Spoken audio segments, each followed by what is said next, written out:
پہاڑی زبان میں اپڈیٹ سنیے۔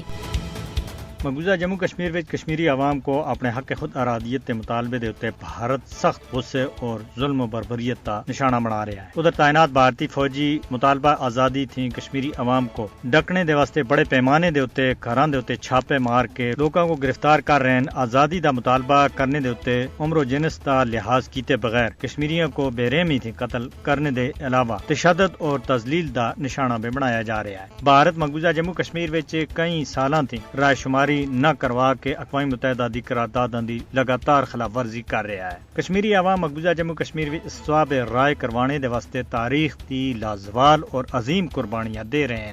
بھارت وحشیانہ ہتھکنڈا تھی کشمیری عوام دے جذبہ آزادی کو کسی بھی صورت ختم نہیں کر سکتا، کیونکہ تاریخ اس گل دی گواہ ہے کہ ظلم و جبر تھی کسی قوم کو غلام بنا کے رکھنا ممکن نہیں ہے۔ عالمی برادری مقبوضہ جموں کشمیر دے اوتے اقوام متحدہ دی قرارداداں دے اوتے عمل درآمد کرانے وچ بری طرح ناکام ہو چکی ہے۔ اقوام متحدہ دی ذمہ داری ہے کہ وہ مسئلہ کشمیر کو حل کرانے دے واسطے مقبوضہ جموں کشمیر وچ خون ریزی بند کرائے۔ تنازع کشمیر دے حل دے واسطے پوری دنیا کو گواہ ٹھہرا کے اقوام متحدہ دے سامنے کیتے گئے اپنے وعدے کو پورا کرنے دے واسطے بھارت دے اوتے دباؤ پائے۔ مودی اور اس دے مددگاراں کو کشمیری عوام دے ہر حق کو پامال کرنے دی سزا ملنی چاہیے۔ سری نگر وچ G20 اجلاس دے انعقاد تے ناں دے اوتے کشمیری عوام دی زندگیاں عذاب بنا کے دیاں ہیں۔ راہ دے اوتے چلنے والاں اور موٹر سائیکل سواراں دی جگہ جگہ تلاشی اور انہاں دے شناختی کارڈ چیک کیتے جاندے ہیں۔ سری نگر شہر کو ایک فوجی چھاونی وچ پٹا کے دا ہے۔ سراغ رساں کتیاں دی مدد تھی